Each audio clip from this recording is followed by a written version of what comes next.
está en un foro aquí con, tengo entendido, todas y todos son parte del servicio público en el gobierno del estado de Guanajuato en diferentes dependencias. Como pueden ver un poco la trayectoria, y ahorita va a empezar la presentación, ahorita vamos a iniciar. La trayectoria personal y profesional en su mayoría ha sido como ustedes en el servicio. Yo soy un apasionado del servicio público. He trabajado en diferentes instancias, a diferentes niveles, gobierno federal, organismos autónomos, gobiernos locales como el gobierno de la Ciudad de México, y actualmente radico en la ciudad de Querétaro. Somos vecinos aquí. Yo soy queretano, que pareciera que soy chilango por todo este currículum, pero en realidad soy queretano que hace algunos años se fue a probar suerte allá a la Ciudad de México, y el camino profesional me guió hacia la ruta del trabajo con los derechos humanos. Entonces venimos trabajando este tema de derechos humanos, igualdad y no discriminación ya casi vamos a los 25 años trabajando este tema. Y bueno, es muy grato para mí tener esta oportunidad de trabajar contigo, con mi querida Betty, con Verónica, que me invitaron, para poder platicar con ustedes sobre este tema de qué es la discriminación, por qué estamos aquí, por qué están ustedes aquí el día de hoy. Y yo les comentaba que considero que es afortunado tener esta experiencia de yo estar, al igual que ustedes, sentados, generando, trabajando políticas públicas, generando directrices, conformando equipos de trabajo, dirigiendo equipos de trabajo, siguiendo instrucciones. Trabajar en gobierno es seguir instrucciones, generar política pública, pero sobre todo atender a la población. Esa es la esencia de nosotras y nosotros como personas de servicio público. Y bueno, hoy quiero comentarles sobre lo que es el derecho a la igualdad y la no discriminación, y lo que desde hace ya varios años hemos venido impulsando mucha gente que nos dedicamos a este tema de los derechos humanos, la construcción de una cultura de trato igualitario.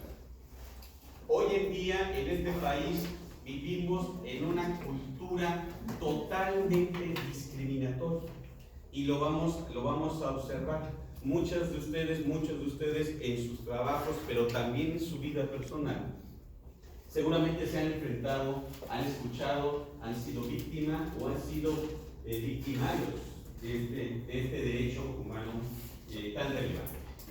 Vamos a ver.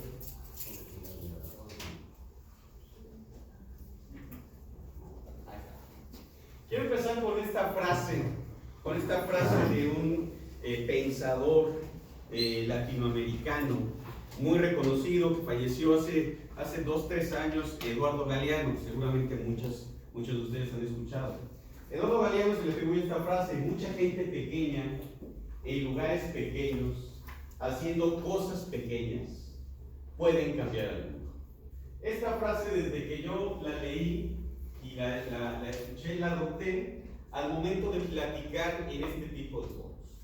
Aquí, si podemos observar, somos un grupo pequeño en realidad, ¿no? Para el estado de Guanajuato somos un grupo de 50, 60 personas aproximadamente, en un lugar pequeño, en una institución pequeña, haciendo cosas pequeñas, como tomando este diplomado. Venimos a tomar esta jornada, digamos, esta jornada a prepararnos, pero gracias a todos esos esfuerzos, a partir de lo que nosotros nos llevemos hacia nuestros propios espacios, es que pueden empezarse a cambiar estas realidades. Y el cambiar el mundo depende de nosotras y nosotros mismos. Entonces, esta frase me gusta mucho utilizarla, de Eduardo Galeano, para encuadrar la relevancia de lo que estamos haciendo. Pero bueno, somos servidores y servidoras públicas, y es muy importante conocer por qué estamos desempeñando el ejercicio público de esta manera y por qué nos piden que el ejercicio público y bueno, todas y todos han escuchado que a este país lo rige una constitución. ¿Sí? Sabemos que hay una constitución, la constitución política de los Estados Unidos mexicanos. Pero este tema de los derechos humanos y la no discriminación tiene muy poco tiempo en realidad de aparecer en nuestra cultura. aunque son temas históricos, temas de los cuales nace el Estado moderno inclusive, nuestro país apenas lleva muy pocos años, ahorita lo vamos a ver, conociendo en sus marcos normativos esta responsabilidad. Y me gusta platicarles sobre los antecedentes. Vamos a ver cómo el derecho a la no discriminación inició en la Constitución. Y es muy importante que ustedes sepan que está expresamente ahora ya en la Constitución. Esto se dio en el año 2000. En el año 2000, ¿qué ocurrió? ¿Qué recuerdan que pasó a nivel electoral nacional en el país en el año 2000? Ganó el PAN las elecciones federales. ¿Alguien? Ganó el PAN las ¿Ganó el PAN? federales. Se acabó un gobierno de una dictadura, yo me atrevería a decirlo así como lo señaló Mario Vargas Llosa, la dictadura perfecta, se acabó en el año 2000 y se dio la transición. Entra un gobierno panista, entra Vicente Fox y junto con Fox, al lado de Fox, muchas personas, muchos políticos, muchos actores sociales se reunieron junto a él. Y entre uno de ellos está don Gilberto Rincón Gallardo. No sé si alguien ha escuchado de Gilberto Rincón Gallardo. ¿Sí? ¿Quién fue Gilberto Rincón Gallardo? ¿Así es?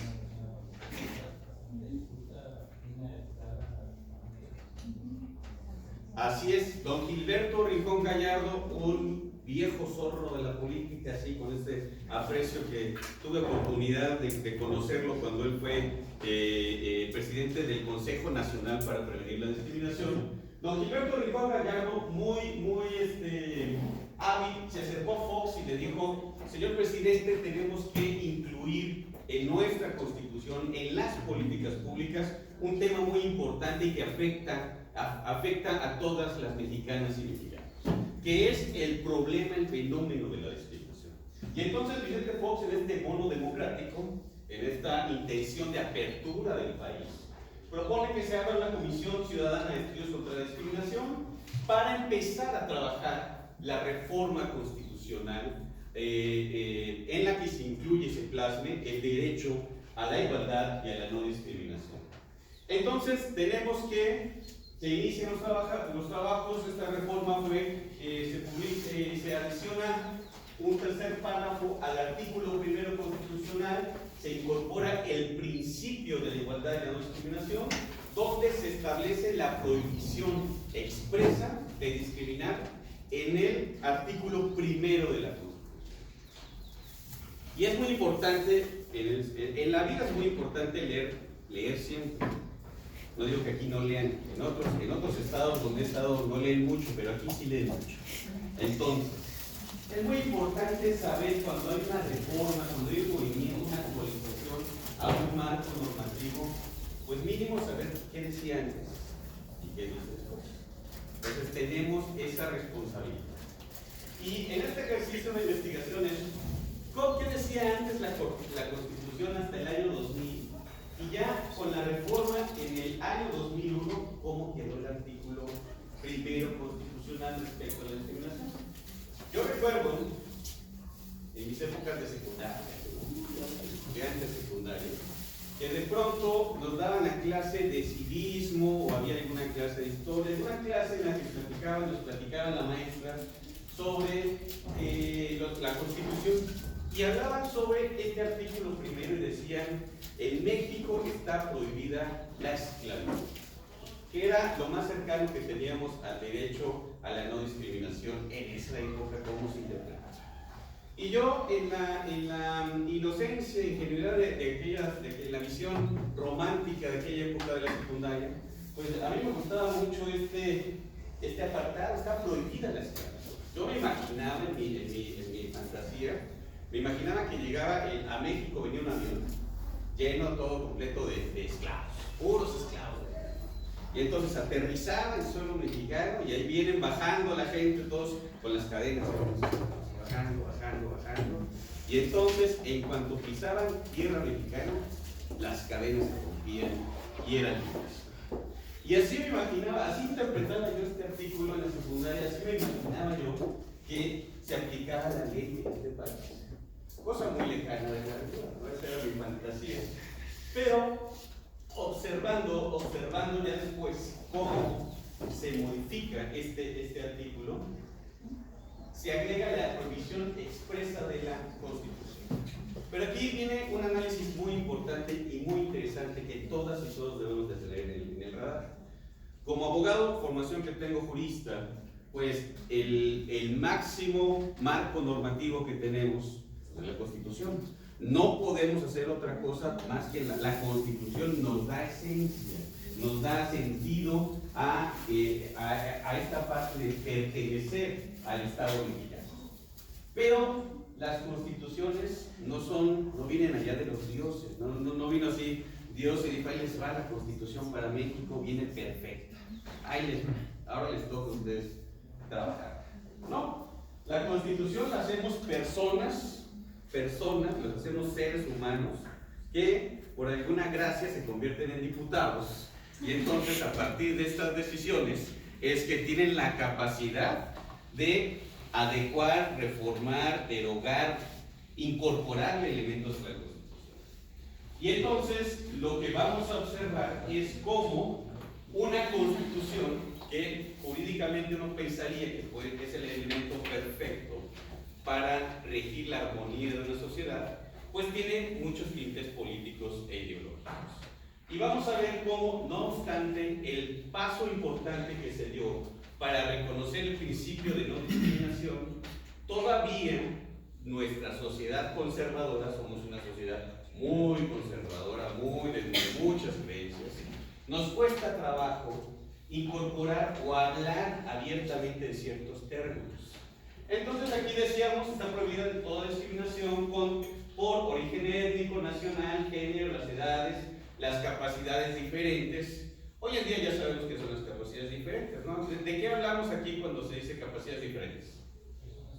Personas con discapacidad. En aquella época todavía el Estado, muy paternalista, asistencialista, muy protector, dijo, no son minusválidos, no son discapacitados, vamos a ponerles capacidades diferentes.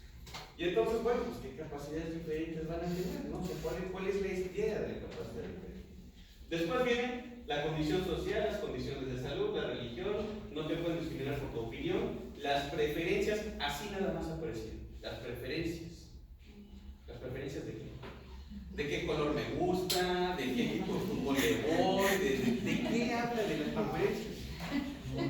¿De qué preferencias habla? O sexuales, pero somos una sociedad en el año 2001 tan conservadora que nos da vergüenza a los diputados y diputadas poner preferencias sexuales. No puede aparecer la palabra sexo en la Constitución, no la manchemos a la Constitución, ¿no? Y entonces, así, aunque se da un paso relevante, todavía, y con una idea de no discriminación, implícitamente estamos discriminando desde la propia Constitución. Y entonces, vienen los años, siguen trabajando los grupos sociales, pues los estudiosas de estos temas, activistas, ciudadanos, también se preocupan y dicen, a ver, un momento, todos los grupos, las organizaciones ciudadanas que manejan el tema de la discapacidad o las personas con alguna discapacidad, empezaron a hacer lobby, fueron con los diputados, oye, diputado, yo tengo capacidades diferentes, ¿no? O sea, si tú me dices que tengo capacidades diferentes, estás invisibilizando una serie de derechos y condiciones que necesito en mi vida y que los instrumentos internacionales lo reconocen. Entonces se hizo un trabajo de lobby en el Congreso, las organizaciones estuvieron fuertemente empujando, decir, no tenemos capacidades diferentes. Eso fue puntada de alguien que se le ocurrió y el término jurídico adecuado que reconoce es personas con alguna discapacidad. Y entonces se hace otra reforma en la Constitución y se incorpora, se corrige para hablar expresamente de las discapacidades. Pero todavía, hasta el año 2006, los grupos LGBT no tenían la fuerza suficiente política para lograr esa reforma. Y en el año 2006 no se logró que apareciera, que se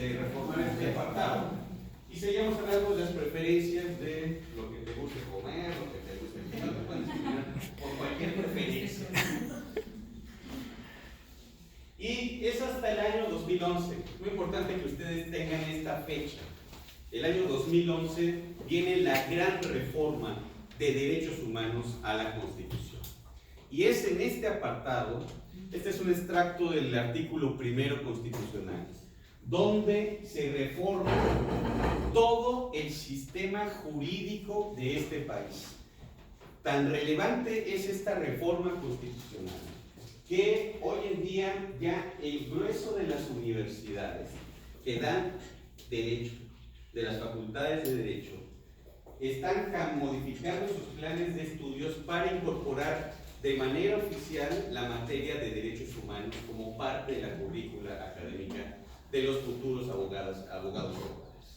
Es tan relevante que en el servicio público a todos nos alcanza a todos nos alcanzó esta reforma y nos obliga, nos hace responsables de trabajar bajo un enfoque de derechos humanos, de igualdad y no discriminación. Y fíjense, es hasta apenas el año 2011 cuando pues ya nos vimos menos conservadores como sociedad y nos atrevimos ante el mundo a decir que en este país no podías discriminar por tus preferencias sexuales, ¿no? Ya nos quitamos, salió del closet la Constitución, ¿no? Dijo, tampoco se vale por preferencias sexuales. Y bueno, van a ver en este diplomado, van a tener algún apartado sobre marcos normativos e instituciones. Muy importante que ustedes conozcan los marcos normativos, qué dice la ley, todo lo que ustedes pueden hacer en el marco de la ley, las atribuciones, los programas. Hay muchísimas. Hoy en día yo me atrevería a decir que nuestro país tiene uno de los sistemas más grandes del planeta de protección a los derechos humanos.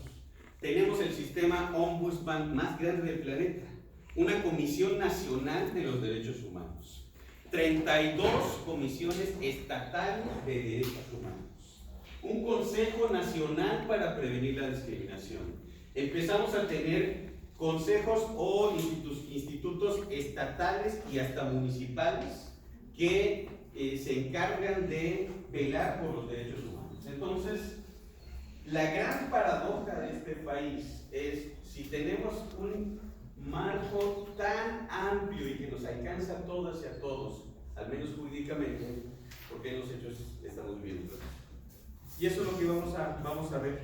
Vamos a ver cómo este efecto, además de la parte jurídica, y es muy interesante la visión jurídica, pero hay un elemento básico y nodal que todas y todos conocemos, que es el tema cultural. Tenemos un grave problema cultural en este país y aún con todas estas leyes e instituciones, si nuestra cultura no se modifica, si no nos educamos, actualizamos, profesionalizamos en derechos humanos, de nada servirá que tengamos marcos institucionales perfectos, que tengamos instituciones, que tengamos las comisiones nacionales. De nada nos servirá si no cambiamos la cultura. Vamos a ver qué es la discriminación.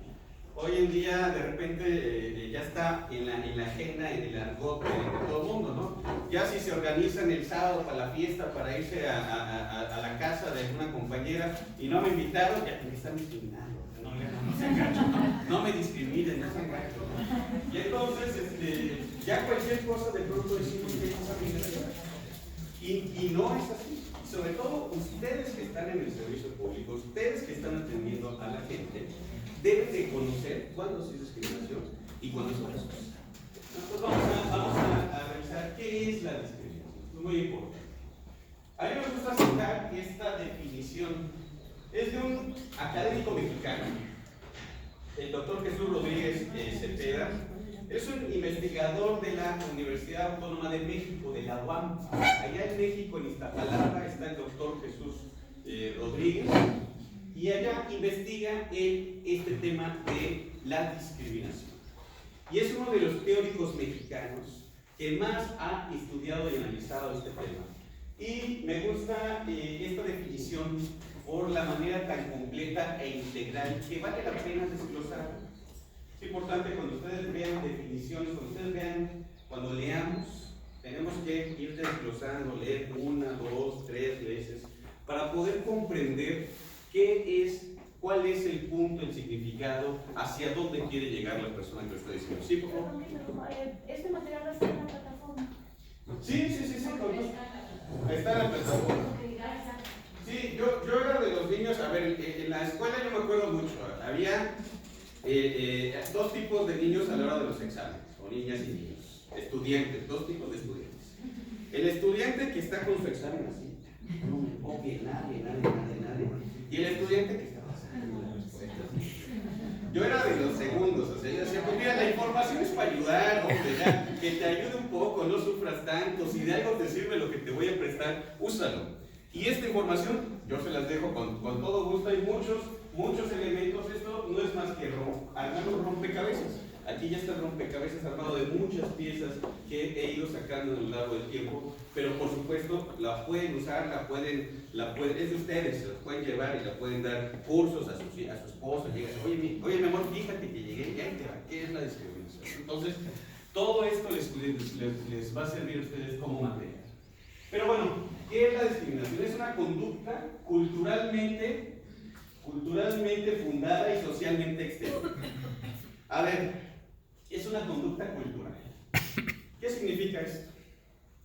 Yo en la mañana, hoy me tuve que levantar a las 5 de la mañana, vengo de Querétaro. Entonces me tuve que levantar a las 5 de la mañana, me metí a bañar, desayuné algo muy rapidito en casa, pasé por mi hermano que me viene acompañando, nos venimos manejando, pero entonces en ese proceso, en lo que dije, a ver, me llevo el traje negro, el traje azul, y no tengo tanto, ¿Qué traje me llevo? Dije, bueno, entonces los abrazos, la camiseta, desayuné, me despedí de mi esposa, y antes de salir, me traje la computadora, y antes de salir de la casa, agarro mi pedazo de cultura, hombre, me lo puse. Vámonos, aquí traigo mi propia cultura, y vámonos a la calle, ¿no? Y ahí vengo yo en la calle, en la carretera manejando con mi cultura, si tengo cultura vial o no tengo cultura vial, si soy un gandaya para manejar, en fin, toda la cultura que yo traigo. Pues aquí está, caminando frente a ustedes. Y ustedes hicieron lo mismo. Todas ustedes traen esta cultura que se les ha enseñado, educado desde que nacieron. Entonces, pero esta es una cultura negativa. Jesús Rodríguez nos dice, culturalmente fundada y socialmente extendida. Es decir, yo llegué con mi cultura, tú llegaste con tu cultura, y aquí tenemos una cultura colectiva. Pero resulta que a este grupo no le gustan las personas tatuadas. Aquí en Guanajuato dicen, quien tenga tatuajes, lo siento, pero no. Y entonces vamos a decir, es una cultura de desprecio, aquí aparece de desprecio, contra una persona o grupo de personas sobre la base de prejuicios o estigmas. ¿Qué es un prejuicio? Prejuzgar. Pero bueno, más allá de la respuesta sencilla, ¿qué significa el prejuicio? ¿Qué significa? Tengo una creencia, sin tener los elementos de algo, yo me imagino, creo, pienso que es así. ¿Y qué es un estigma? Etiqueta, ¿no? Y en México somos especialistas en etiquetar a la gente, ¿no? Desde chiquitos, ¿no? Que la negrita, que el gordito, que el flaco, que el negro, que el chino, que el panzón, que nos etiquetamos todo el tiempo. No hay oficina pública donde no haya el negro. A ver, negro, ven acá. Y todos nos reímos del negro, y todos nos reímos de la gordita, y hacemos mofas unos, que si la florecilla, que si... Entonces hablamos de todo. Nos encanta etiquetar a todo el mundo, estamos... Y entonces, sobre estos estigmas, relacionados con una desventaja inmerecida y que tiene por efecto o no anular o limitar derechos fundamentales. Aquí viene la clave de cuándo hay discriminación. Son tres los elementos que los vamos a ver en aquí. Ahorita me regresar. Para que a ustedes tengan claridad de que hay una acción de discriminación, debe de haber una acción de distinción, de exclusión o restricción basada en alguna característica, cualquier característica de la persona, que tenga el fin impedirle el ejercicio de cualquier derecho. Entonces vamos a sacar algunos ejemplos de qué sí es una acción discriminadora y qué no es una acción discriminadora. Por ejemplo, aquí en León, a los que les gusta el fútbol tienen a León, por supuesto, al Club Deportivo el León. Creo que llegó a las finales, ¿no? Estuvo... Sí, creo que y perdieron, o sea, subcampeón. No sé si aquí pase que quienes han ido al estadio de fútbol están jugando, llegan ahí los jugadores, está el partido y entonces de pronto le toca al portero del equipo contrario despegar. Y entonces tiene el balón ahí, está en su portería y entonces se hace para atrás. Y entonces en esos pasitos para atrás, de repente la gente empieza con su y entonces el portero, a ver si lo distraen con eso. No sé qué se pretende. Entonces ya el portero llega, ¡pum! Vale, le da y todos, ¡puto! ¿No? Así todos felices, ¿no? Ahí vamos y sacamos toda nuestra catarsis. Es parte del humor mexicano, ¿no? Pero entonces la pregunta y el análisis que estamos haciendo respecto a si es discriminación o no, aquí viene la pregunta. ¿Sería, estamos discriminando el portero? No.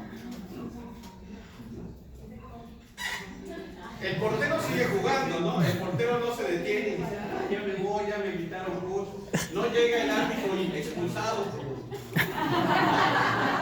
No llega el árbitro expulsado. O pide el entrenador cambio. Vámonos, cambio. No sabía que venía. Vámonos. No pasa eso. Eso habla de una cultura discriminadora. Eso es una cultura discriminadora que es diferente a una acción de discriminación en ese. Discriminación sería si el portero al interior del club decide manifestar su preferencia sexual con el entrenador, con los equipos, y entonces por ese hecho vamos, te despedimos. Ahí sí le estaríamos impidiendo el derecho al trabajo, ¿sí? Por ser homosexual. Entonces, lo que tenemos que diferenciar, ustedes tienen que diferenciar el servicio público, es cuando sí hay una acción discriminatoria, cuando yo, todo mundo, muy importante hacer esta reflexión, es una reflexión interna. Todos nosotros tenemos cierta tirria, aversión por algo. Ay, no me gustan las personas indígenas. Ay, las personas en situación de calle, no les puedo tratar un poco nervioso, me asustan, lo que sea. Las personas con alguna discapacidad, no, me da miedo. Todo el mundo tenemos esas ciertas aversiones. En el servicio público no se puede, no se debe tener esas aversiones. Yo les quiero compartir,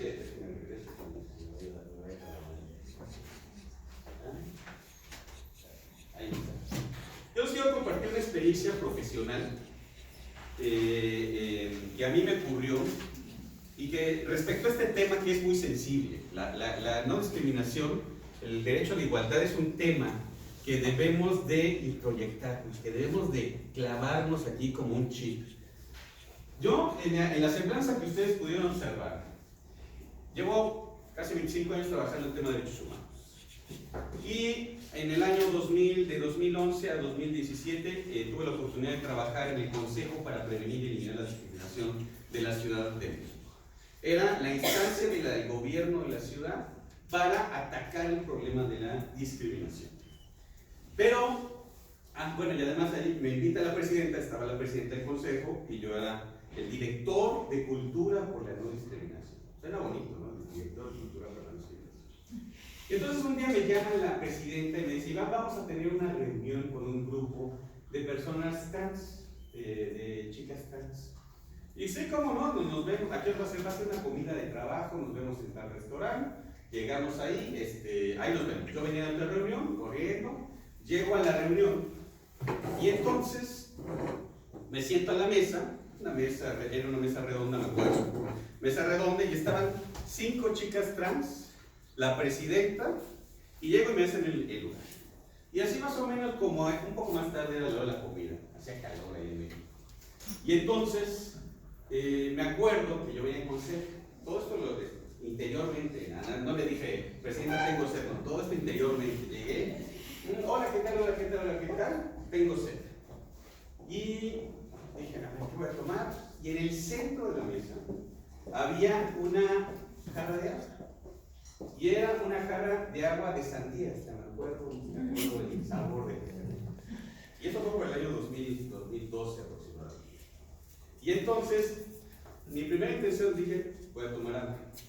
Pero de pronto, interiormente, observé la mesa y me di cuenta que las demás personas estaban tomando, ya tenían servidos sus vasos de agua, de sandía.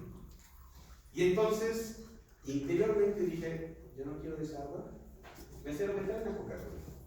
Y pedí la Coca-Cola. Y ya, y seguí la reunión y bla, bla, bla, bla, bla, bla. Durante el día, yo mismo me sentía incómodo. O sea, no lo compartí con nadie en ese momento. No le dije a la presidenta, a nadie. Durante el día yo me sentí incómodo conmigo mismo. Yo decía, Iván, esto que tú hiciste está mal. Cometí, el director de Cultura Rolando Espinosa, cometí una acción discriminatoria al impedirme, sin que nadie lo viera, evidencié mi transfobia en ese momento. Así que, y nadie lo supo. Entonces, a partir de ese momento dije, esto no puede ocurrir de nuevo en mi vida. Si yo me dedico a estas cosas, si yo me llamo profesional de estas cosas, lo que tengo que hacer es romper todas mis fobias, mis filias, mis etiquetas, mi cultura discriminadora y transformarme personalmente, antes de profesionalmente, personalmente y después de manera profesional. ¿Y cómo haces esa transición? Te documentas, te hacer, hablas, escuchas. Y es un ejercicio de todos los días. Ahora sí que como los alcohólicos anónimos, solo por hoy.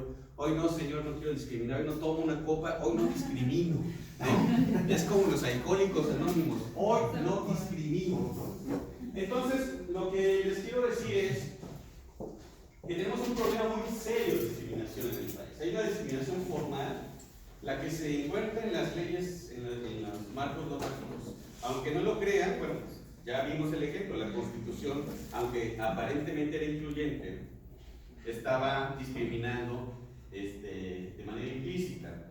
Pero también hay una discriminación sustantiva, que es la que practicamos todos los días, y el gran problema en este país es que estamos ante una discriminación estructural. Traemos la discriminación personal, nos la llevamos al trabajo, por lo tanto, socialmente vivimos en un espacio enfermo de discriminación. Y aquí venía lo que son etiquetas, prejuicios, estereotipos, ¿no? Un prejuicio es una opinión previa acerca de algo que no conocemos, nos imaginamos. El estereotipo consiste en la imagen estructurada y aceptada por la mayoría de las personas.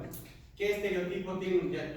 Yo sé que en este gobierno, en Guanajuato, no pasa eso, pero he visto otros estados, otros gobiernos, donde de pronto llega el director o el secretario y trae a puras chicas que parecen edecanes como la directora y la subdirectora. Entonces son puras del estereotipo de la niña bonita y entonces esa es la que tiene que estar, o las edecanes, ¿no? Las edecanes, ¿cómo tienen que ser las edecanes?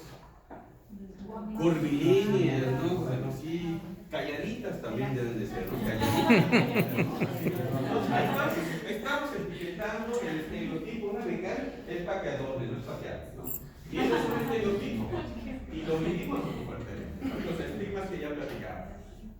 Y entonces vamos a ver, aquí viene un poco la parte preocupante, está en todos lados el estigma. Es un factor cultural que se construye a base de prejuicios, estigmas, está normalizado. Es algo normalizado. Yo decía cualquier barbaridad, voy al estadio y grito punto, sé que no va a pasar nada. Sé que le puedo decir a alguien indio y no va a pasar nada. ¿Quién me va a decir algo? ¿No? Entonces, y hay mucha desinformación entre los poblaciones. Por eso estos ejercicios son muy importantes, porque ustedes se van a ir documentando de cómo evitar esta situación. Factores de poder e impunidad. Aquí ustedes lo saben, vivimos en un país donde el 98% de los delitos se quedan en la impunidad. No vamos ni a denunciar. ¿Para qué vamos a denunciar si no va a pasar nada? No hay costos, no hay sanciones por discriminación. Hay políticas y programas discriminatorios, hay leyes discriminatorias y hay una terrible desigualdad social. La pobreza es generadora de estas espirales hacia el sótano de discriminación. Y quiero compartirles un poco cómo están los grupos de población. Sería interesante que aquí en Guanajuato, a partir de estos ejercicios, o si con suerte o con fortuna, yo no lo sé, pero tal vez ustedes ya midieron cómo está la discriminación aquí en Guanajuato. Cómo les caen los de Silao a los de Salamanca y cómo se llevan con los de Irapuato y cómo está la discriminación, cómo se vive la discriminación aquí. Si eres hombre, si eres mujer, si eres gay, si eres indígena, si eres tatuado, si eres alguien con obesidad, si eres alguien con alguna discapacidad, ¿cómo se vive? En la Ciudad de México, cuando se conforma el Consejo para Prevenir y Eliminar la Discriminación, en el año 2013 sacamos la primera encuesta de percepción de la discriminación en la Ciudad de México. Salimos a las calles y entrevistamos a 54,000 personas. Y se les preguntó, ¿qué opinan de la discriminación? ¿Cuáles son los grupos más discriminados? Y entonces, sobre 40 grupos de población, aquí nada más hay 20. Les voy a preguntar, oye, ¿a quién piensas que son los más discriminados desde tu imaginación, tu percepción? Y todo el mundo sacó un dato que se sabe, pero que es importante documentarlos. Las personas indígenas. Todo el mundo dijo, ¿quiénes son más discriminados? Los indígenas. ¿Quién es el segundo grupo? Los pobres. Pues aquí se abre porque los pobres. Después el tercer, los gays. Pero ya cuando sistematizas toda la información, nos salen los 3 grupos de población que la gente dice, por esto nos discriminamos en la Ciudad de México en ese entonces. A las personas indígenas, primer grupo, el ser gay varón en la Ciudad de México, una Ciudad de México que es muy amplia, una ciudad amigable LGBT, se les discrimina, pero donde de plano prendimos los focos así de alerta, fue en la tercera característica, por la piel, el color de la piel, nos estamos discriminando, mordiendo unos a otros. Si soy más prietito, si soy más blanquito, si soy más güerito, si estás renegrido, todo eso lo contamos nosotros. Y cuenta para, inclusive, acceder a trabajos. Cuenta para pertenecer a un círculo social. Cuenta para participar en las escuelas, en la dinámica que vamos a tener de convivencia en el trabajo. Entonces, aquí, con este número, este tercer lugar, la gente se siente... ¿Qué está diciendo con esto? Que nos sentimos discriminados, que depende si soy medio blanquito, si soy medio güerito, pues ya la libré. Pero si no, pues ya me voy a batallar, ¿no? Y de ahí vienen muchas frases que tenemos que empezar a meternos.